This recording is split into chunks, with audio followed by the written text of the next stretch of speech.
En 1979, il forme avec Marie-Hélène Rau, flûte et violon, Jean-Jacques Baudet, basse, contrebasse et batterie, et Michel Couserand-Miquel, clavier, le groupe de rock progressif Aléa, puis s'entoure, pour la première fois sous son propre nom, d'une formule trio en 1980. Jean-Paul Homs tient la contrebasse et la basse. Philippe Belaïdi tient la batterie, les percussions et le xylophone. Le départ de son activité solo est alors donné, lors d'un renouveau culturel du pays catalan du Nord, parallèle à la reprise d'activité de la Catalogne sud libérée du franquisme depuis 1975, qui offre un panorama favorable à l'expression catalane, sous toutes ses formes. Après une série d'enregistrements de maquettes et de brèves tournées en Catalogne Nord, Pyrénées-Orientales, c'est en 1985 qu'il tente l'aventure des pays catalans, en créant avec Philippe Belaïdi, Michel Couserand-Miquel et Jacques Rousset, à la basse, le groupe Ample Temple, produit par la maison de disques barcelonaise Audiovisuals de Sarrià.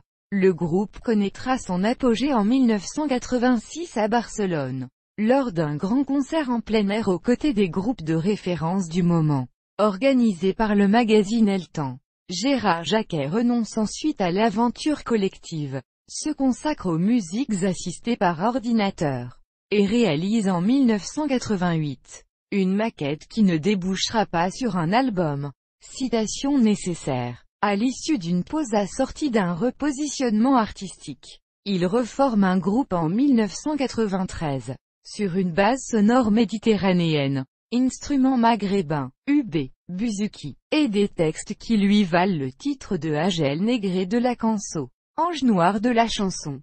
Selon la presse barcelonaise, ref, nécessaire, un album sort en 1996 en France et en Espagne. Une formule musicale semblable est à l'œuvre pour son deuxième album, El Tro, Pe Sempre, Le Tonnerre, pour toujours, sorti en 2003. La dualité de cet artiste, partagée entre la chanson parfois torturée et les scénettes théâtrales incluses dans certains de ses concerts de la période 1982 à 1985, reste une valeur permanente. En 2006, il est le co-auteur, avec Norbert Narrar, de la pièce bilingue Un fili una canya, mettant en scène, dans un bistrot de village, toute la diversité sociale et humaine de la Catalogne nord contemporaine.